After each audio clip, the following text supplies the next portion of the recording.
ఈ వీడియోలో బహుళ ప్రజ్ఞ మల్టిపుల్ ఇంటెలిజెన్స్ గురించి తెలుసుకుందాము.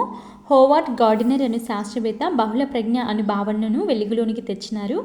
ఈయన రచించిన పుస్తకం వచ్చేసి ఫ్రేమ్స్ ఆఫ్ మైండ్. 2 లేదా అంతకంటే ఎక్కువ రంగాల్లో ప్రావీణ్యతను సాధించడాన్ని సూచించేది బహుళ ప్రజ్ఞ. హోవార్డ్ గార్డినర్ 8 రకాల ప్రజ్ఞను సూచించారు. ఈ వీడియోలో 8 రకాల ప్రజ్ఞల గురించి తెలుసుకుందాము. ఫస్ట్ ఆఫ్ ఆల్ భాషా ప్రజ్ఞ, లాంగ్వేజ్ ఇంటెలిజెన్సీ. ఈ ప్రజ్ఞ కల వారిని పద నేర్పులు, వర్డ్ స్మార్ట్ అందరూ. పదాల అమరిక, వాక్య నిర్మాణం, పద సముదాయం వినియోగంలో నైపుణ్యాలు గలవారు. పదాలను ధారాళంగా వాడగలగడం, వాక్యాలను వ్యాఖ్యాకరణ దోషాలు లేకుండా రాయగలగడం వంటివి భాషా ప్రజ్ఞను సూచిస్తాయి. వీరు వినడం, మాట్లాడడం, చదవటం, రాయడంలోనూ చక్కగా చేస్తారు. ఉదాహరణకు గ్రంథ రచయితలు, కవులు, ఉపన్యాసకులు, పాఠాల రచయితలు, లాయర్లు మొదలైన వారు. నెక్స్ట్ వచ్చేసి తార్కిక గణిత ప్రజ్ఞ. ఈ ప్రజ్ఞ గల వారిని సంఖ్యా నేర్పరులు, తార్కిక నేర్పరులు అందరూ. ఏ విషయాన్నైనా తార్కికంగా, విమర్శనాత్మకంగా ఆలోచిస్తారు. గణిత ప్రక్రియలు చేయగలిగే సామర్థ్యం కలిగి ఉంటారు. వీరు సంఖ్యలను, గుర్తులను బాగా వినియోగిస్తారు. సంఖ్య క్రమాలను, చిత్ర క్రమాలను, దృశ్య క్రమాలను అవగాహన చేసుకోవడంలో సంఖ్యలను, గణిత ప్రక్రియలను, తార్కిక పద్ధతులను సామర్థ్యవంతంగా ఉపయోగిస్తారు. వీరు ఊహాత్మక చిత్రీకరణలు నేర్పరులు. వీరు ఫజిల్స్ను బాగా సాధించగలుగుతారు. ఉదాహరణకు శాస్త్రవేత్తలు, గణిత మేధావులు, డిటెక్టివ్స్. నెక్స్ట్ వచ్చేసి ప్రాదేశిక ప్రజ్ఞ.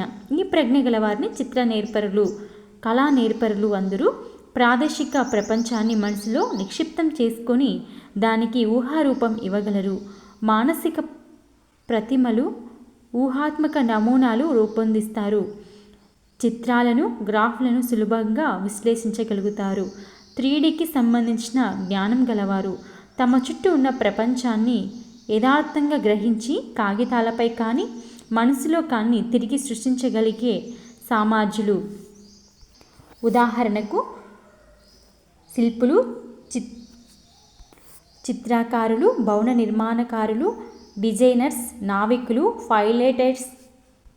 పైలట్స్, ఆర్కిటెక్చర్స్, పెయింటర్స్, చెస్ ఆటగాళ్ళు. శారీరక చలనాంగాల విన్యాస ప్రజ్ఞ. దీనిని గతి సంవేదన ప్రజ్ఞ అందరూ. వీరిని శరీర నేర్పరులు అందరూ. శరీరంలోని వివిధ భాగాలను సులువుగా అర్థవంతంగా నియంత్రించుటకు సామర్థ్యం కలిగి ఉండటమే శరీర విన్యాస ప్రజ్ఞ. Dancers, athletics, sports persons, gymnastics మరియు యోగా చేసే వారిలో ఈ ప్రజ్ఞ అధికంగా ఉంటుంది. నెక్స్ట్ వచ్చేసి వ్యక్తి అంతస్థ, స్వీయ, వ్యక్తి అంతర్గత ప్రజ్ఞ. వీరిని స్వీయ నేర్పరులు అందరూ. ఈ రకమైన ప్రజ్ఞ వ్యక్తి మూర్తత్వానికి సంబంధించినది. వ్యక్తి తన గురించి తాను అంచనాలకు రాయగలటాన్ని వ్యక్తి అంతస్థ ప్రజ్ఞ అని అందరూ. వ్యక్తి తన అవసరాలను, సామర్థ్యాలకు తగ్గట్టు సర్దుబాటు చేసుకునే ప్రజ్ఞ. తత్వవేత్తలు, ఆధ్యాత్మిక చింతన భావన కలిగిన వారిలో ఈ ప్రజ్ఞ అధికంగా ఉంటుంది. ఉదాహరణకు వచ్చేసి యోగి వేమన, రామకృష్ణ పరమహంస, పోతులూరి వీరబ్రహ్మేంద్ర స్వామి. నెక్స్ట్ వచ్చేసి అంతర్వ్యక్తిగత ప్రజ్ఞ, వ్యక్తిగత సంబంధాల ప్రజ్ఞ. వీరిని సాంఘిక నేర్పరులు అందరూ. వీరు ఇతరులను అర్థం చేసుకొని వారికి అనుగుణంగా ప్రవర్తించి మానవ సంబంధాలను ఏర్పరచుకోగలిగే శక్తి ఉంటుంది. ఎగ్జాంపుల్ వచ్చేసి మత బోధకులు, రాజకీయ నాయకులు, సంఘ సంక్షేమ కార్యకర్తలు, సైకాలజిస్టులు. నెక్స్ట్ వచ్చేసి ప్రాకృతిక ప్రజ్ఞ. వీరిని ప్రకృతి నేర్పరులు అందరూ. వీరు ప్రకృతి సంబంధిత అంశాల పట్ల సరియైన సంపూర్ణ అవగాహన కలిగి ఉంటారు.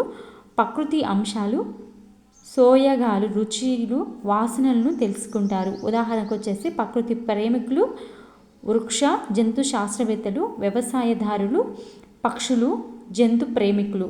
నెక్స్ట్ వచ్చేసి లాస్ట్ అండి సంగీత ప్రజ్ఞ. వీరిని సంగీత నేర్పరులు అందరూ. సంగీతంలోనూ సప్తస్వరాల పట్ల సరైన ప్రతిభను చూపుతారు. లయ ప్రధానంగా సంగీతాన్ని సృష్టిస్తారు. సంగీత వాయిద్యాలను సులువుగా వినియోగిస్తారు. ఉదాహరణకు సుబ్బలక్ష్మి, లలిత బాల మురళీకృష్ణ వంటి గాయకులు, ఏఆర్ రెహమాన్, ఉస్తాద్ వంటి సంగీత కళాకారులు. మీకు కానీ ఈ వీడియో నచ్చినట్లయితే సబ్స్క్రైబ్ చేయండి, లైక్ చేయండి, కామెంట్ చేయండి. మరిన్ని వీడియోస్ గురించి తెలుసుకోండి.